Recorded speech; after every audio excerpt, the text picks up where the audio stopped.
Hi මම සඳුනි බැද්දගේ. ඕගොල්ලන්ට මතක ඇති මම මාතලේ අලු විහාරේ පේන්ටිංග්ස් කීපයක් කරන එක ගැන වීඩියෝ එකක් කලින් අප්ලෝඩ් කරා. එදා මම ඉවර කරපු පේන්ටිංග්ස් දෙකක් බාර දුන්නා. අද ඉතුරු පේන්ටිංග්ස් 13 පන්සලට බාර දෙන්න තමයි මේ යන්නේ. අපි දෙන්න බයික් එකේ මේ ගමන යන්න පිටත් උනේ ලොරි එකක පරිස්සමට පේන්ටිංග්ස් ටික පිටත් කරලා. පැය 3කට වඩා ගත වුණු ගමනකට පස්සේ අපි පන්සලට උදේ 9 වෙනකොට ආවා. අලු විහාරේ අලුත් වෙන ලයිබ්‍රරි එකට තමයි මේ පේන්ටිංග්ස් ටික ඕන වෙන්නේ.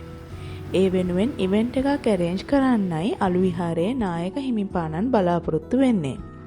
ඉවෙන්ට් එකට තවම දවසක් හරියටම නැති නිසා මං ඔයාලට ඒ දවස ආයෙ වීඩියෝ එකකින් මතක් කරන්නම්.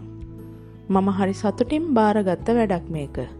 හොඳින් හරි වෙලාවට ඉහළ ප්‍රමිතියකින් ඒ වැඩේ ඉවර කරලා දුන්න එක ගැන මම ඇත්තටම සතුටු වෙනවා.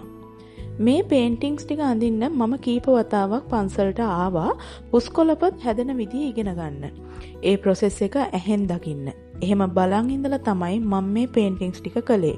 ඉතින් ඔයාලට මං ආරාධනා කරනවා අලු විහාරයේ පන්සලට ආවොත් මගේ පේන්ටිංග්ස් ටික බලලා යන්න කියලා.